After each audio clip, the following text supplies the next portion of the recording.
northern Peloponnese, and it is the capital of the region called Messenia. It is the second largest city in the Peloponnese after Patras. It takes 2.5 hours to drive to Kalamata from Athens along the toll highway, but you can also take public transport. Buses run from Athens, Isthmia, Pyrgos, and Patras.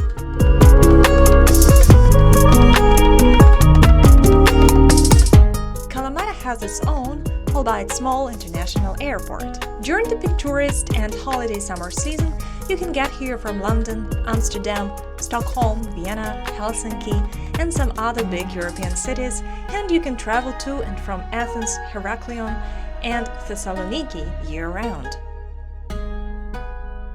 Kalamata is a big and vibrant city. We were here during the off-peak season, namely March, and there were not so many tourists around, although, in our opinion, there are still activities to enjoy in the city even in the very beginning of spring.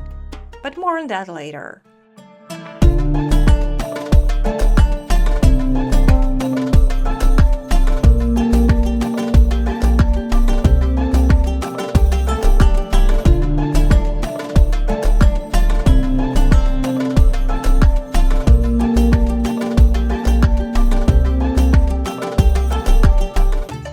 Compared to other Greek cities, Kalamata is relatively young.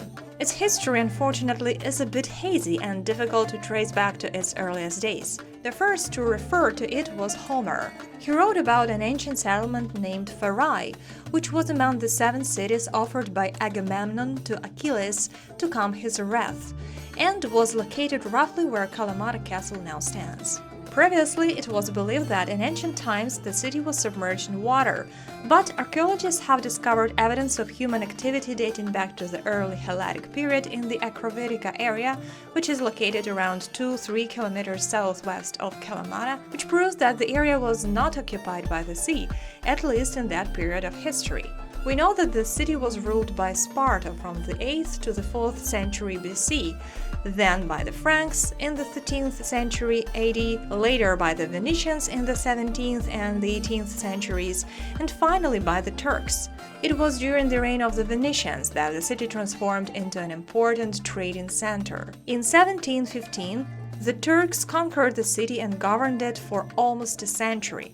The city was freed from the Turkish occupation on the 23rd of March, 1821. After its liberation, the city started to grow and became one of the most important trade centers in the Mediterranean Sea. Then came the Second World War, after which Kalamata experienced a downfall. It reached its lowest point on September 13, 1986, when a 6.2 earthquake struck the city, killing 20 people and injuring 330 more. The earthquake severely damaged the oldest church in the city, the Church of Agi Apostoli, the Church of the Holy Apostle.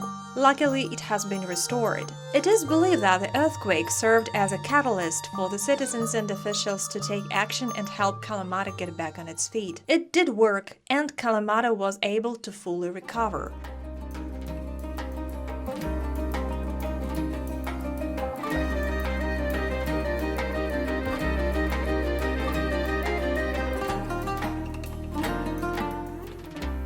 Today, Kalamata is a metropolis with all the conveniences of a contemporary city, such as an airport, a well-functioning transportation system, and a modern hospital.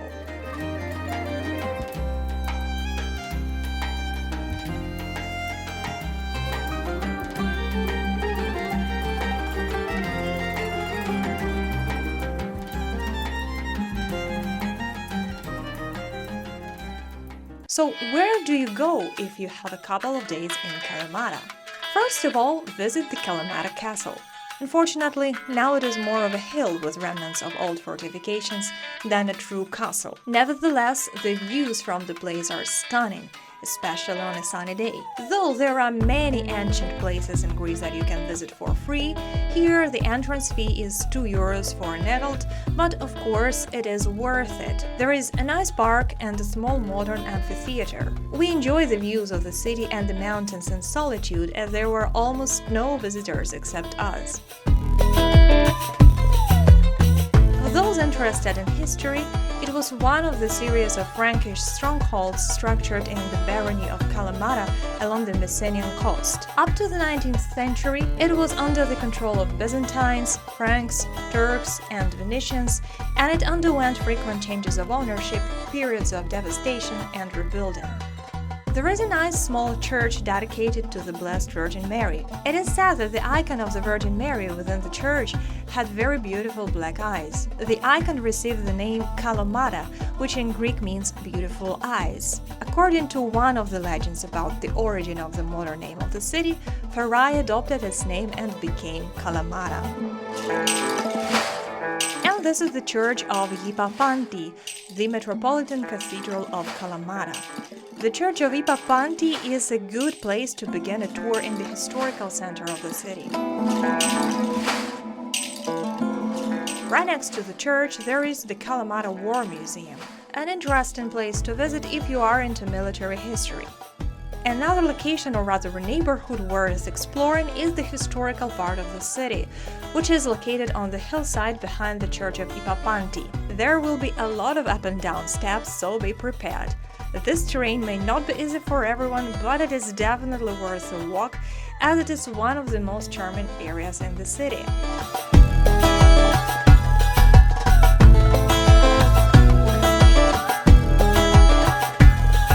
Another place worth seeing is the Kalamata Municipal Railway Park. It is an outdoor museum and is unique in Greece. You can sit on one of the many seats and read a book or just observe the people and cats around. There is a little lake with a fountain in the center, a cafe which used to be the Limani train station, and many old trains to look at. You can get inside of many of them.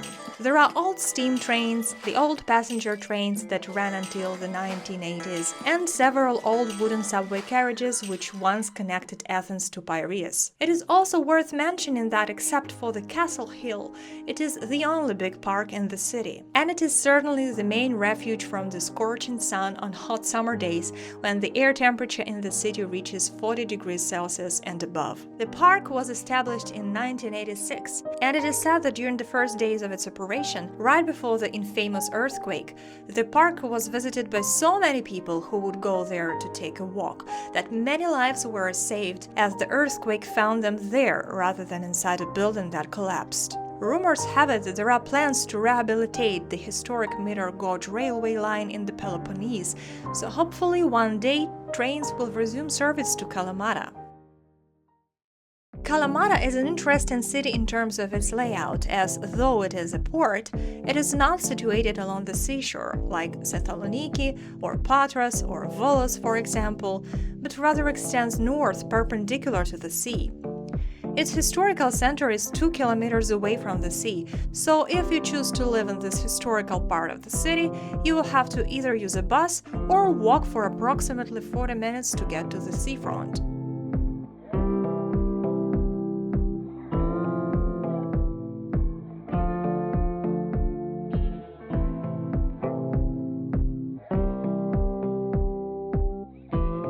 Speaking about public transport, there are 6 bus routes in the city. To get to Kalamata beach, you can take bus number 1 or 2, and they both go to the beach, but our recommendation would be to choose bus number 1, as its route runs along the seafront. It will take you to the beach in less than half an hour. When at the beach, be cautious. We encountered several people that were sunbathing naked further along the seashore, and we aren't sure whether it's a nudist beach or not. Never really know what's going on. Look at me sometimes like all you want to do is run. Hear me out, hear me out. If all the things you never show.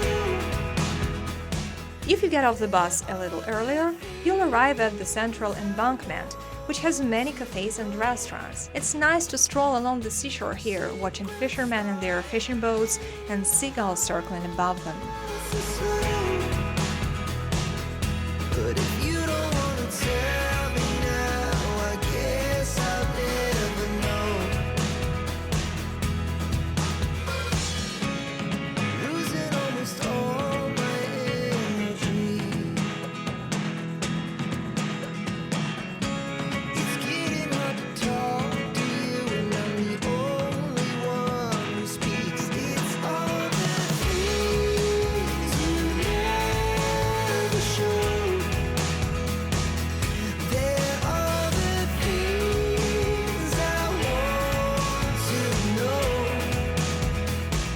also recommend taking a walk along the pier.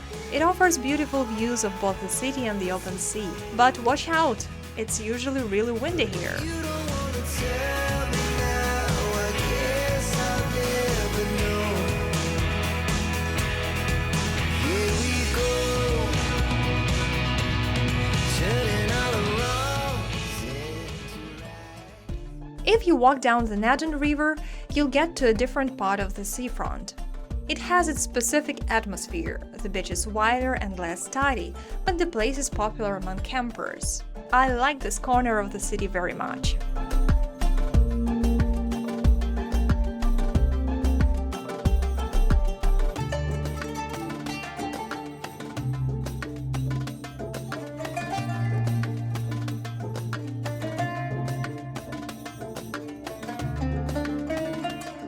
On your way back to the historical center, you can have lunch at one of the many restaurants overlooking the yachts. Kalamata also has the Archaeological Museum of Messenia and the Historical and Folklore Museum of Kalamata. Both museums are not big, but each has something to see. The ticket to the first one costs €4, while to the second one it's €6.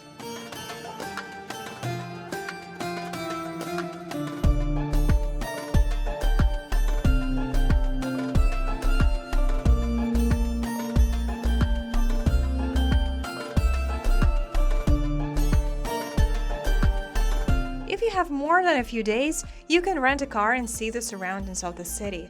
There are a lot of interesting and unique places in the region.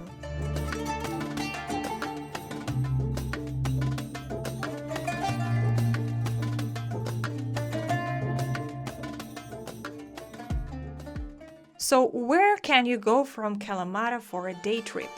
First of all, it's of course the Mani Peninsula. If you have a poor vestibular system, be ready to experience severe seasickness on your way to the peninsula's edge. But believe me, the beauty that you'll see will be well worth the effort.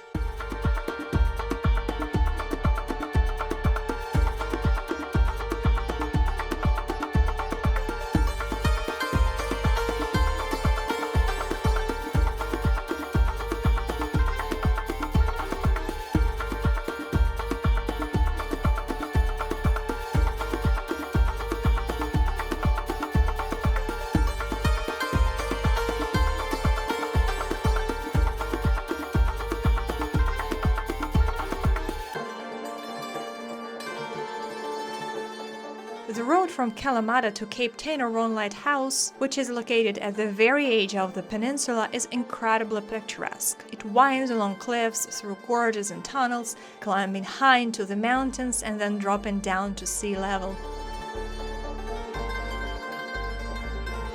Be sure to stop for a coffee or even a full lunch at Aeropoli. This town has an amazing atmosphere. Just look at these charming stone houses and cobblestone alleyways. Aeropoli is famed for its beautifully preserved architecture and by the fact that the Greek War of Independence started here on the 17th of March 1821.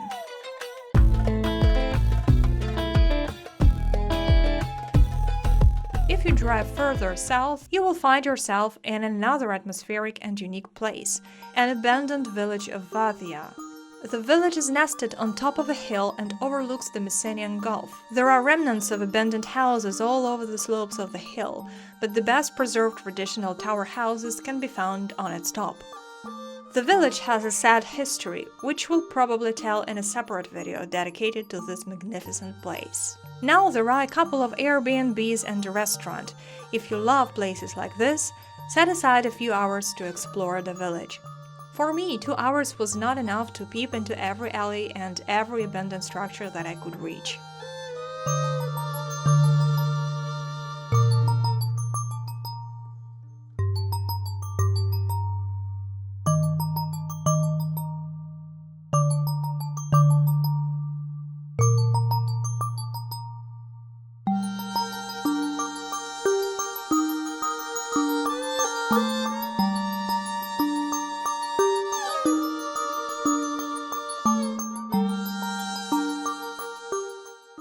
Another place that is quite simple to get to from Kalamata is the Polilimnio Waterfalls. It is located to the southwest of Kalamata on the road to Pylos, and it will take you less than an hour to drive there. It's a wonderful place to spend a day in nature.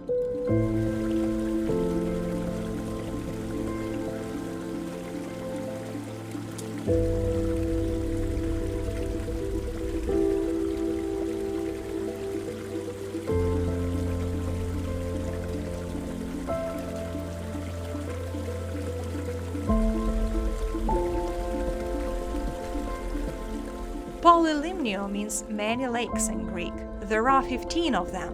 For those who like hiking, there are ropes placed in the rocks around the falls to make it easier to climb up and down and visit the different levels of the waterfall.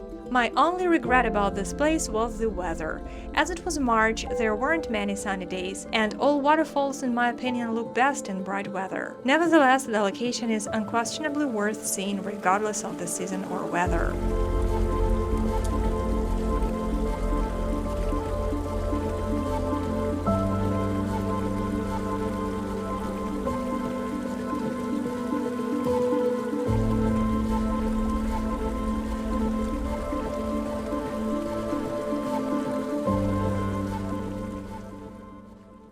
One more place you can get to from Kalamata is Monemvasia, another unique place in Greece.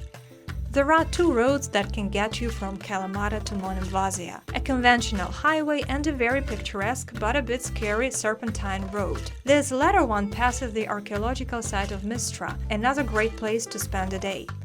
But we wouldn't recommend visiting both Mistra and Monemvasia on the same day unless you plan to stay for a night in Monemvasia, as both of these places are very interesting and a couple of hours are not enough to thoroughly explore each of them. The town of Monemvasia is in a different municipality than Kalamata. It's actually in Lakonia, and it's a fortified island town that was abandoned for many years after the Second World War. Now the city is being brought back to life. There are only around 15 people who permanently live here, but the place is becoming more and more popular among tourists, so there is a choice of Airbnbs to rent for a night or two and some good places to eat traditional Greek food. You will have to leave your car at the gates as it is prohibited to drive in the town. And to be honest, it's practically impossible, as the cobbled streets are extremely narrow and steep. There will be a separate video about Monemvasia on the channel, as this atmospheric place, quite unexpectedly, has become one of my favorites in Greece.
If you, like us, come to Kalamata during the carnival, you will see a lot of celebrations. The carnival, known as Apokris in Greek, usually falls somewhere in late February or early March. Traditionally, it begins 10 weeks before Greek Orthodox Easter and ends with Clean Monday, which is the first day of Lent. The celebration continues for 3 weeks, during which there will be many parties and masquerades, parades, and public events organized by municipalities and schools. There is a great tradition of flying a kite on Clean Monday. Families and friends gather on the beaches to fly a kite. Traditionally, the kites used to be handmade by the father or grandfather of the family, and the art of making kites was passed on from one generation to another. Of course, today most people buy their kites, but this way or another, it's a great way of spending your day off with family.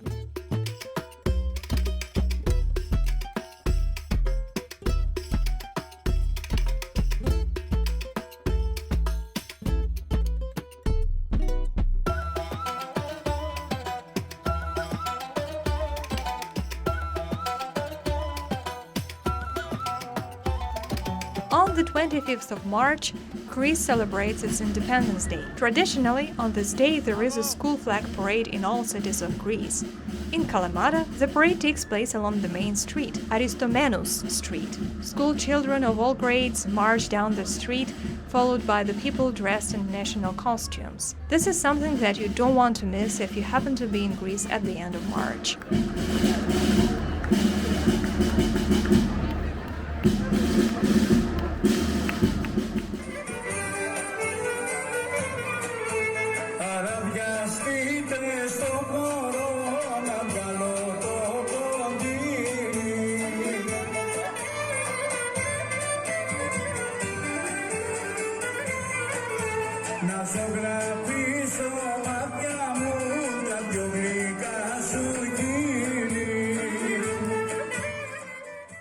Kalamata has a big market that is open every day except Sunday. Here you can buy fresh vegetables and fruit, meat, fish, honey, olives and olive oil, as well as local traditional delicacies, lalagna and pastelli. Don't miss the chance to try the famous dark purple Kalamata olives.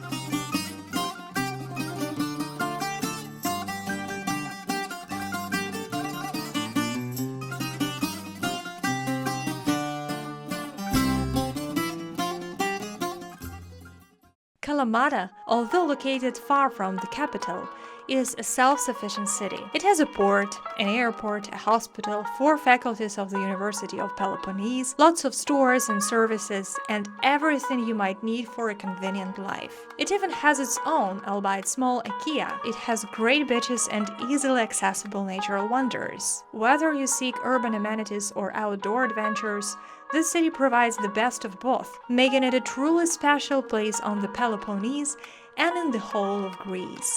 This is a city we gladly return to again and again, and every time make new and pleasant discoveries. I hope this video inspired you to come to Kalamata to see it with your own eyes. Stay tuned and see you in the next video.